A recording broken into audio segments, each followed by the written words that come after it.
What's going on, guys? Welcome to I Do Podcast. Thanks for joining us today. If you are a new listener or if you have listened to all of our episodes, thank you so much for coming back. Yeah, thank you guys. Make sure you subscribe in iTunes. We appreciate all those 5-star reviews.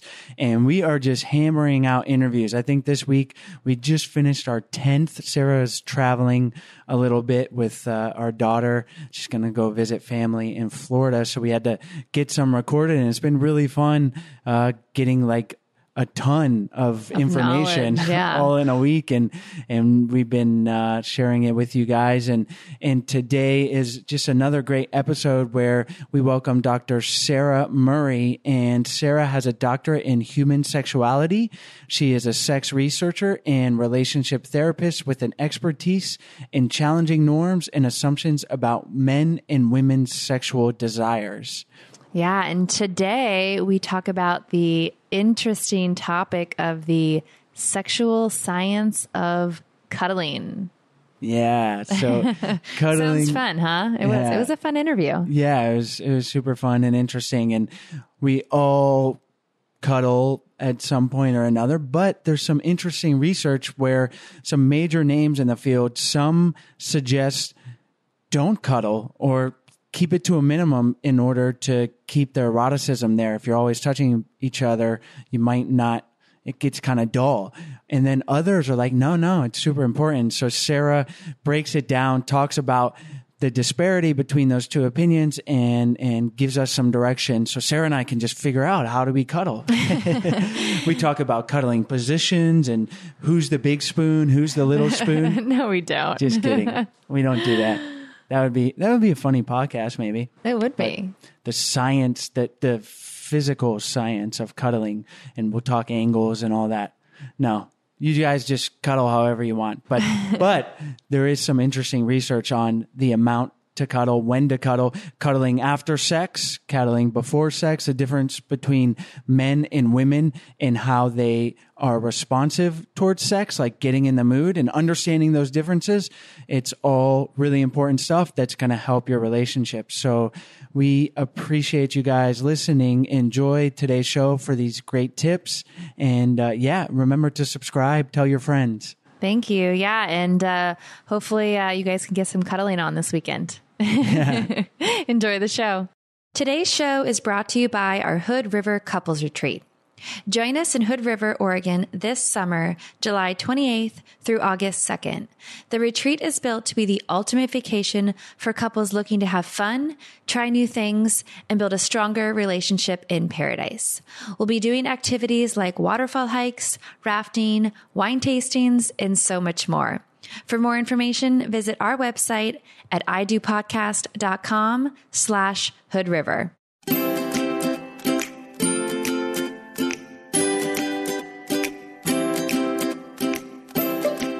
Hi, Sarah. Thanks so much for joining us on the show today. Thanks so much for having me. Happy to be here. Sarah, we've given our listeners a little overview, told them about your work as a sex researcher and relationship therapist. Why don't you tell us why you enjoy doing the work you do? Oh, my goodness. I feel like I'm so lucky to do what I do. I get to talk to people both in therapy and through my research about what I think is one of the most exciting topics that we can talk to people about, which is their intimate relationships. And of course, sometimes that includes sex directly, but it also includes all the other romantic pieces that make, partnerships thrive and grow. So I feel like it's almost a no-brainer. Most people are pretty excited to talk about those topics and want to know more about improving their romantic and intimate lives. So, to me, I just thought I can make a profession out of that. Perfect. Beautiful. Well, today we are going to help a lot of people, and we're definitely going to talk about sex, but we're going to talk about another fun, I guess it could be a sexual part of the relationship, and that's what we're going to get into, but that is cuddling. Yeah, we live in a warm climate most of the time. Right now we're in Costa Rica, before Florida and San Diego. So when I picture cuddling, it's like sweaters and sweatshirts and it's cold and you're on the couch. That's ideal cuddling climate, but you can still cuddle in warm places. But anyways, let's dive right in and let's talk about what cuddling can do and the different opinions on it as it relates to intimate relationships. And we'll just kind of start there. Okay. Yeah. So, I mean, again, like cuddling just generally for most people feels good. I mean, you get to touch someone that you care about. And, you know, there can be completely non-sexual types of cuddling. I mean, in fact, some people, when they think of cuddling, think more in a platonic sense, you know, maybe a parent and child cuddle. But for me, I'm so fascinated about cuddling in intimate relationships. So between, you know, romantic partners. And it's kind of funny because you think cuddling is so basic and straightforward, and yet some of the biggest leaders in the field of sex and intimacy and relationships actually have some different ideas about how cuddling impacts your sex and intimate life. So, for example, there's Esther Perel, who is, you know, I'm just obsessed with her and her ideas. She's fantastic. But she suggests that when you cuddle with a romantic partner, that it can actually feel like too close, too familiar. You know, I think it's kind of that idea that maybe you're, like what you're saying before, Chase, you're wearing sweaters or sweatpants and you're kind of maybe about to fall asleep. It's not necessarily erotic. And so it might, her suggestion is in some cases, it might actually work against sexual desire or sexual interest. On the other hand, John Gottman, who is another huge name in the field, has done decades of research on couples' intimate and sex lives, has suggested that cuddling is actually one of the most important things that couples who have great sex life report doing. So he's got a list of 13 things that they report doing, including saying, you know, I love you, and cuddling is on that list. So he suggests that cuddling is just a way that we express affection. It keeps us closer and connected. And it's that type of behavior that's actually going to promote better and closer, more satisfying sex. It's so interesting to me that both of these leaders and therapists are, you know, so well known and have such great information on relationship research, yet they're so different. So, I mean, why do you think that they have those kind of polar opposite views on cuddling? I know, it's a great question, and something that kind of, like I said, it kind of surprises you, like how there could be these two completely different ideas about how cuddling impacts sex. I guess my insight into that is, you know, there's no one size fits all. For some people, they may find that cuddling kind of, you know, makes them feel a little more close to their partner. It helps them, you know, experience that touch. It releases that oxytocin. They just kind of maybe start like letting those sensations build and grow. Whereas for other people, it might just make them feel kind of sleepy. So there's not like a right or wrong here. I think it's actually maybe helpful to have these two different perspectives. Maybe some people benefit from thinking, oh, if I want some more passion, maybe toning down the cuddling might help. And for other people, you know, toning up the cuddling might help. So I think it's important to remember, you know, there's so much diversity for people and relationships and couples. So I don't think there's a right or wrong. It's just kind of figuring out maybe what works better for you.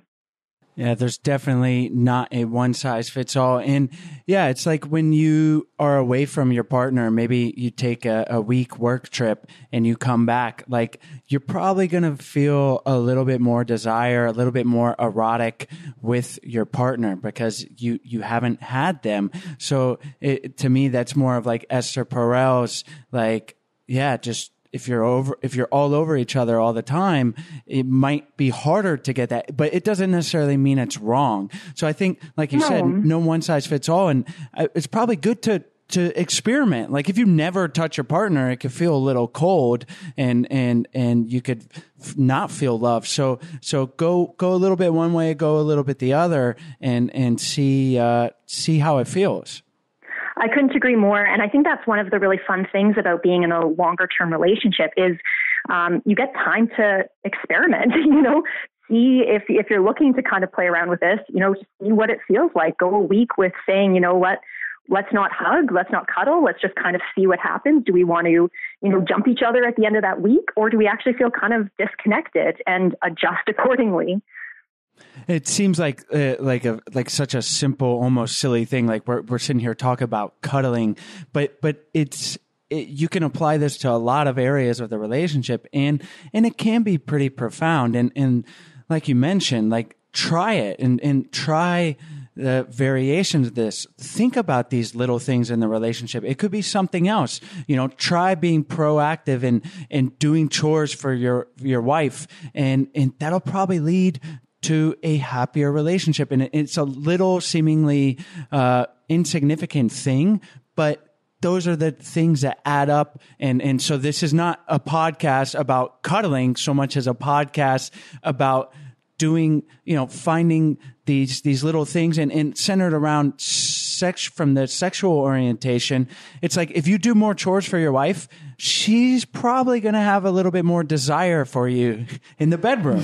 So, you can bring it back to there and do it for selfish reasons. But you definitely know what you're talking about, Chase. And it's interesting because what you're saying is these things can sound somewhat small, but what we know is they actually have a really big impact because, they're really tapping into such bigger things that are happening in relationships. So just dovetailing off your comment about, doing chores around the house, a lot of people would say if their partner picked up and did a little more of the chores, like helped with cooking, vacuuming, etc., they feel seen by their partner. It's like, oh, you see how much I'm doing. You see that I'm stressed. You're paying attention. You want to help me out.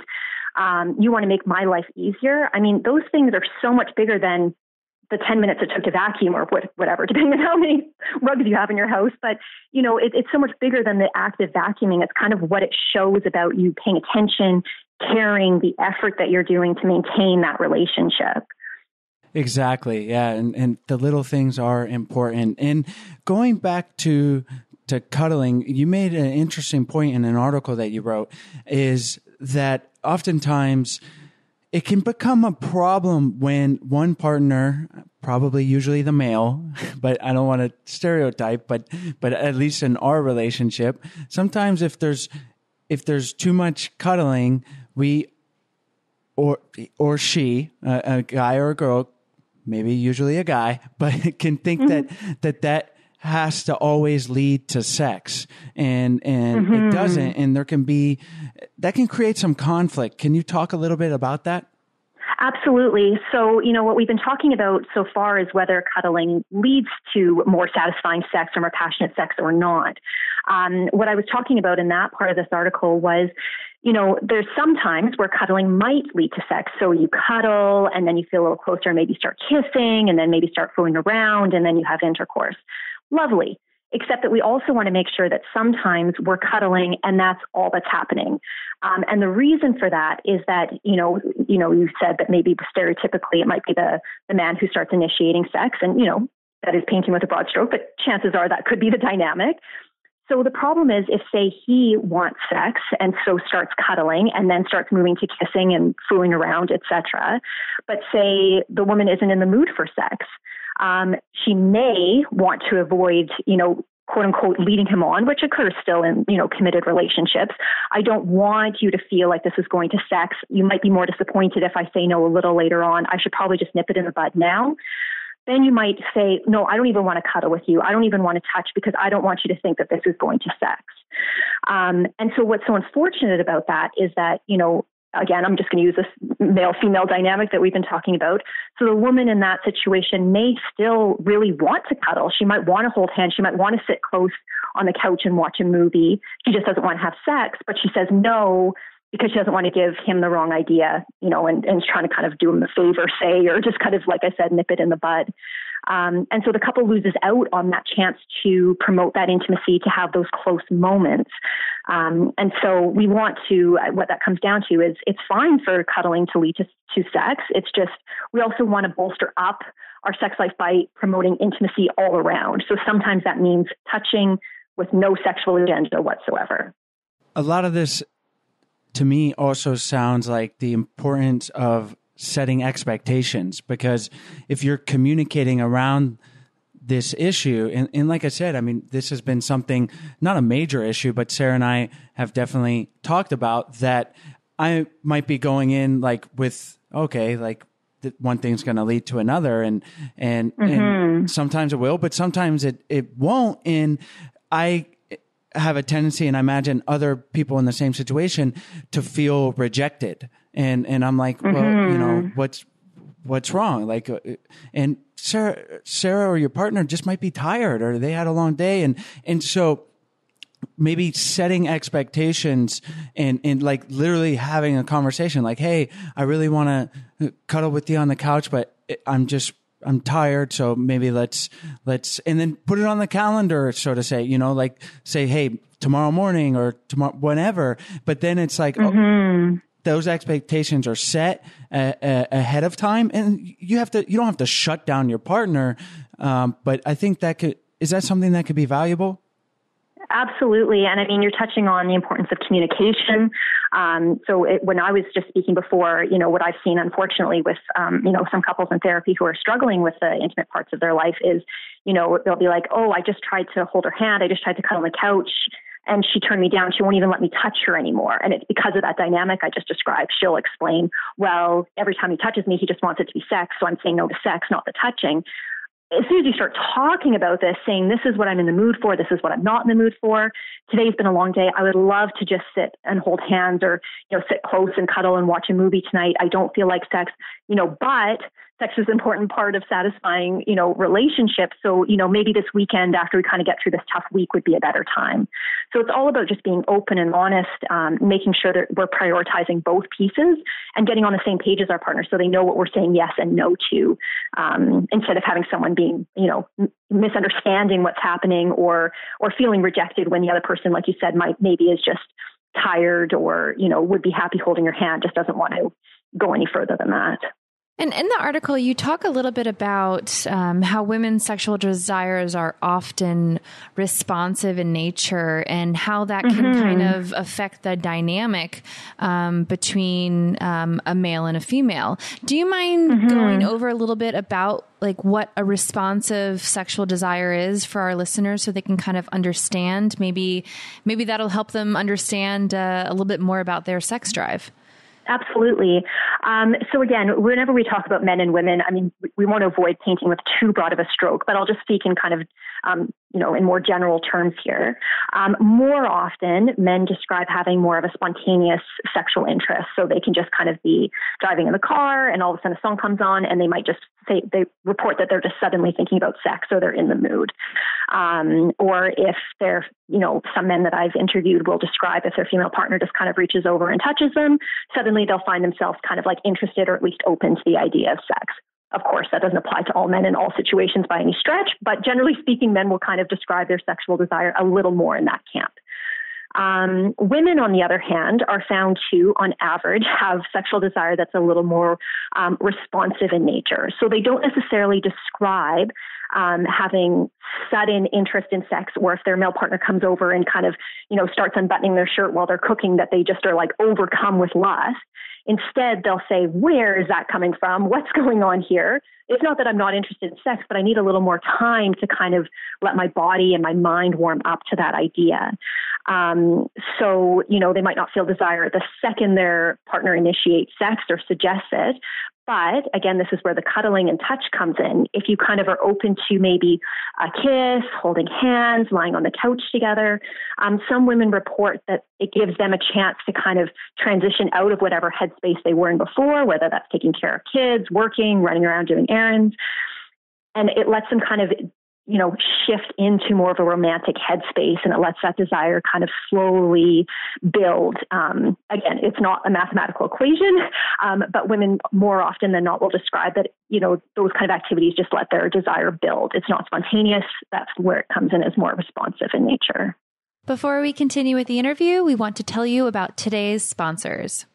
Today's show is sponsored by Grove Collaborative. And I got to tell you guys a little story of when our daughter was born and how I went through a bit of a purge of all the things that I read online that are toxic and bad to have in the house. And you don't think about these things. I mean, we're definitely healthy individuals, but then you have a kid and it just takes it to another level. So got rid of all these soaps, Sarah's candles, sad. all of these things that are just have toxic chemicals in them. And Grove Collaborative is the perfect thing that I wish we had back then, because they only sell all natural products that don't have these chemicals in them. They make it really easy for you to transition your life from using toxic chemicals and products to being eco-friendly and non-toxic. They make it really easy for you. And they carry brands like Miss Meyer's, Method, 7th Generation, Tom's, Real Simple. And they also have their own Grove flagship products as well, which includes some amazing smelling natural soy candles. So I get to have all my candles back, which I'm super excited about. And we're also excited about saving money, because you're going to save money when you're able to schedule and budget your home and personal care to be delivered right to your door. So to sign up for Grove Collaborative, head on over to grove.co, that's co, not .com, /Chase Sarah, and that's Sarah with an H, and you'll receive a Miss Meyer's gift set for free when you sign up. You do have to spend $20 to get the gift set, but it will be super easy for you to do that with all the choices that they have on their website. So again, go to grove.co /Chase Sarah to claim your special offer today. Today's episode is sponsored by FabFitFun. If you haven't heard of FabFitFun, it's a seasonal subscription box with full size, I repeat, full size beauty, fashion, fitness, and lifestyle products. The box retails for $49.99, but it always has a value of over $200. I haven't received my summer box yet because it's not yet revealed, but I am dying to get it. And we're actually going back to Florida in a couple weeks, and it'll be just in time to get my box. And I cannot wait to share the items with you guys. In last season's box, just to give you an idea, they had products like Free People Eye Mask, beauty and skincare products from Kate Somerville and Tarte, a clutch by Rachel Pathy, and a ceramic mug by Aisha Curry, and so much more. I spent like an hour on YouTube looking at all the reveal videos just because I'm so excited to get my box. So if you want to get your summer box, go to FabFitFun.com and use the promo code IDO, and you'll get $10 off your box, only making it $39.99. Again, that's FabFitFun.com and use the promo code IDO to get $10 off. I think we've laid some good groundwork and definitely being, I guess, PC and saying men and women are, it's not every time, but we are different. And men produce a lot more testosterone, women estrogen, and acknowledging that and being open to the fact that, yeah, women, and for the most part, are going to have a responsive sex drive, but we don't even need to generalize. Ask what your partner likes, like we can talk about men and women, but we can just be like, to the listeners out there, it's like, all right, you're a guy listening. Your wife might not have a responsive sex drive and it's more spontaneous, but the point is to communicate that on each side of the relationship, and then navigate forward from that perspective. I think, and as a guy, it's good for me to be like, well, Sarah is not in the mood because she doesn't get in the mood like I do. Like, I'm definitely spontaneous, and Sarah, I think, would say she's responsive. Yeah. Right. Yeah. And so for me, it's like, easy, let's go. Like, and right. And sometimes it can be like I mentioned earlier, like feeling rejected, or like, well, what do you mean? Like, let's go. The baby's asleep. Like, we don't, we don't have any time. And it's just a much different perspective. So I think from the perspective of a partner who is different from the other, which most of us are going to be, it's just, if you can have some empathy and not put that pressure, even though you might not be ready to go, or maybe you are more responsive, and just navigate forward, get on the same page, and do things like set a future date. It doesn't even, maybe it's later, like in a few hours, and say, hey, I really want to be intimate with you, but I'm just really tired right now.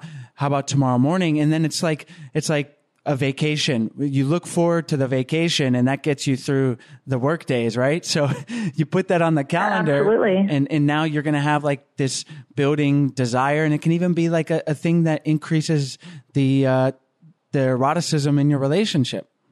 Absolutely. And it's interesting that you kind of spoke about that rejection piece. I've spent a lot of my research years interviewing men about how they experience sexual desire, and this rejection part is something that comes up for a lot of men. And because traditionally in heterosexual relationships, men are the ones who are initiating sex more often. And so the women are, more likely to be what we call like the gatekeeper who says yes or no. And so it is the man who more often than not is experiencing rejection. They reach out, they say, hey, are you in the mood? Whether that's verbally or through nonverbal cues. And the woman says no, either verbally or through nonverbal cues. So either no, get out of here, or not right now, or, roll to her eyes. Like there can be some kind of harsh ways that we say no to our partner. And I've worked with a lot of women who actually feel a lot of guilt around saying no, like, oh my gosh, I'm saying it again, or they feel frustrated, like he should know I'm not in the mood right now. But when I've kind of gone into that next layer with men about the experience of rejection and what it feels like for them and how to kind of mitigate how harsh rejection can feel, you're kind of hitting the nail on the head in terms of what the themes that have emerged in my research, which is, it's okay to say no. Like you have to expect that your partner's not always going to be in the mood for sex when you are. That's just a reality. But kind of containing it with, here's the reason I'm not in the mood right now. It's been a really long day. I'm just so distracted. This is on my mind. I'm just so hungry right now. I need a meal. Whatever the reason is fine. But kind of sharing that with your partner, and then kind of, like you said, keeping it contained. Not now, but maybe we can try again in a couple hours, maybe tomorrow, maybe on the weekend, instead of just that flat out no, and the other person's left thinking like, what's going on? What's happened? And it can be kind of, that person can take it quite personally. Definitely having an explanation will help mitigate the feeling of rejection. Are there any other exercises that the guy could do in that situation to get over that feeling? To get over the rejection? Yeah. Yeah, that's a tricky question, because I think again it probably differs so much on the person and so much on the situation. But there's some relationships, like as a relationship therapist, I see couples who are on the verge of deciding whether this relationship's going to work for them anymore, to couples who are just kind of looking for a tune-up. So it really depends. Sometimes the rejection has been going on for years, and it's really speaking to something much bigger in the relationship. And so there's kind of different answers depending on what's going on. But, if we're talking about a relationship that's just going through its natural ebbs and flows, and, there's times where your partner wants sex and times where you do and they don't, and, you're just getting those no's every now and then, I think as much as possible, I think it's worth just kind of asking your partner again. I'm a big, fan of this communication. Like, is there something going on? Am I, initiating the way that you like? Did I do something? Are you okay? It's only a slight exaggeration to say millions of reasons that someone could say no to sex. Whether that's because they're feeling sick, tired, stressed, distracted, they're not feeling close and connected to the partner. There's so many reasons that we can say no. And so I think it's really helpful to kind of ask, like, what is going on? You've said no a few times. Maybe are we kind of like off our rhythm? Is there something going on with you? Can I be helpful? And, just kind of full circling back to that vacuuming comment that we talked about a little before, sometimes it might just be, instead of initiating sex, hey, can I help out around the house? Would that help you out? Would that help you get a little bit more in the mood next time? So yeah, a great question, but it comes with a pretty complicated answer depending on your situation. Yeah, absolutely. But like you said, it's just about communicating with your partner and finding what works for the two of you, because it's not cookie cutter. It's not going to work for the same thing that works for Chase and I. It might not work for somebody else. So it's just about communicating. And absolutely. We've talked a lot about cuddling prior to sex. And in the article, you talk about cuddling after sex and how that can benefit a relationship as well. So can you talk a little bit about that? Absolutely. So like you said, I think a lot of times we think about cuddling, as kind of a precursor to sex or kind of something that exists entirely separate, like those times where you're just cuddling and watching a movie and then you go to bed. But it's interesting. Some researchers in Canada have recently looked at this idea of what happens after sex. So, sometimes we kind of think of sex as a main event and then we just stop thinking about it. You roll over or you have a shower or you, make yourself a sandwich. I don't know, whatever it is. But it's this interesting, pocket of research into what happens right after sex. And so what the researchers found is that couples who reported cuddling after sex, holding hands, kissing, spooning, kind of staying in bed or wherever you're having sex, maybe on the couch, and just kind of staying in each other's arms after they had sex actually reported more satisfying sex lives. And so that's this interesting consideration is what are we doing after we have sex? Sometimes we are, like I said, just kind of rolling over and going to sleep. Sometimes, we are getting up and having a shower. Sometimes it's a quickie and you just have to kind of run off and do the next thing. But if we're actually making a conscious effort to have a more satisfying, close, intimate relationship with our partner, it's worth considering, like, are we leaning into each other even after the main event is over? Do we just want to kind of hold each other and stare into their eyes or, even continue to make out even after, one or both partners has orgasmed or maybe not orgasmed, but after the sex is done, are we continuing to stay close and connected physically? So, Sarah, as we mentioned in the pre-show, you have a doctorate in human sexuality and you're a sex researcher. So I want to kind of know if there are any things that Sarah and I and our listeners might be surprised by that you've found based on just human sexuality that are kind of norms that are widely accepted that are just like not true, and that by debunking them, or maybe you found it in your research, it can open up our eyes to our sexual relationships in a way that we didn't see them before. Yeah, great question. And depending on the day, a different study might come to mind. But I'm here talking about what I know best, which is the research that I've done myself. So I can tell you probably what I would find the most.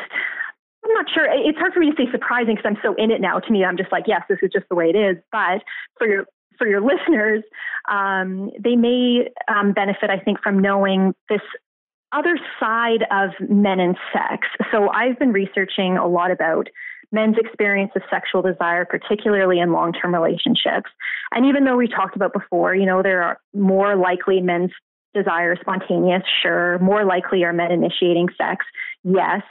But from my research, I'm finding more and more that men are opening up about these pressures to behave in certain ways that kind of fall under this more masculine idea of sex, this idea that they always need to be in the mood for sexual activity, that, it wouldn't be right for them to say no, because I always want sex. So if my female partner initiates, I should say yes all the time.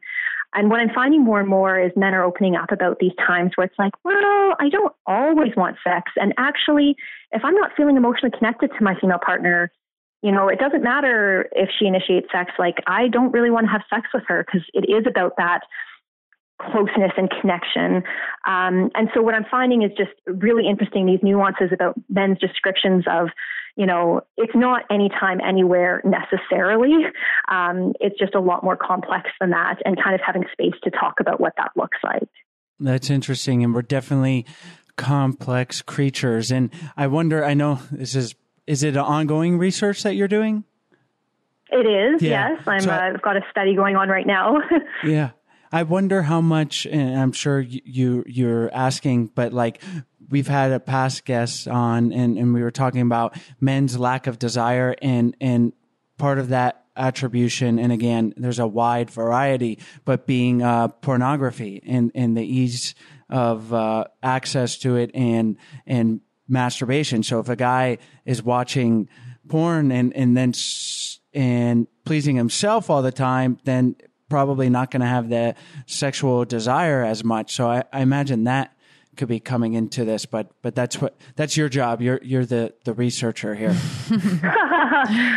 Well, it's certainly an interesting, part of men's sex life in terms of like more openly talking about porn. women watch porn too. That's like a fact, but it is an interesting, dynamic that's happening there. So I'm not sure, when you were talking about a past guest, they were suggesting that if men are watching pornography, quote unquote, too much, that it might impact their desire towards their female partner, or? Yeah, I mean, but we were just actually, the episode was about pornography. So we were saying how that could be a negative impact. Yeah, I mean, I think that can definitely be the case for some folks if they find themselves watching, pornography. I mean, there is a refractory period where after men ejaculate that they can't have sex again. So, I mean, if you're watching pornography and 20 minutes later your female partner suggests having sex, then that's going to be, problematic for a lot of men in terms of being able to. But, the thing that stands out to me the most is when I've talked to men about pornography use in terms of their sexual interest, almost without fail, men talk about liking porn or having a fun time watching porn from time to time, or a lot, depending on the person. But they actually, more often than not, will tell me that they prefer having sex with their partner. I think a lot of women worry, like, how important is porn to my partner's life? How often is he watching it? Does he want me to look like that? Does he want to do those sexual activities with me? I can't speak again for all men, but men in my research often say, it's kind of this fun fantasy. It's a little bit of an escape. Sometimes it's easier. I don't have to worry about pleasing my partner. Like, there's different reasons that men are attracted to watching pornography. But more often than not, I've heard men kind of describe it as like kind of completely separate or like supplementary to their, their intimate and sex life with their girlfriend or wife. That's interesting. And yeah, the main point is communicating around that. If one partner feels like it's a problem or their desire's not there because of that, it's just addressing it and communicating around it. Just like when we started this conversation with cuddling, there is no right or wrong answer. If the guy is putting pressure on his partner of, they think that every time we cuddle, it's got to lead to sex, that can become a problem. Like you said, then the other partner will retreat, and now cuddling, you got this like vicious cycle. So the main thing is to open up those communication lines. Cuddling, I think we can agree, it's not bad to do, but we can certainly experiment and maybe try a little less and see if that increases your eroticism and desire for each other, and vice versa. So a lot of great stuff, and we'll have to have you back on, talk more about your research. But for now, let's finish up by having you tell our listeners where they can find you online, and then we'll say goodbye. Sounds great. So you can find me online at sarahhuntermurray.com. That's my personal website. I'm on Twitter as Sex Dr. Sarah. And I'd love to connect and love to speak with you guys more another time. Excellent. Well, all those links will be on your show notes page on our website at idopodcast.com. And our listeners know to go there to check out those great resources. So again, thank you so much for joining us on the show. Thanks so much for having me. It was a pleasure. We hope you guys enjoyed today's episode. For more information and the links from the interview today, you can head on over to our website at idopodcast.com, click on the podcast tab, and it will be the first episode there.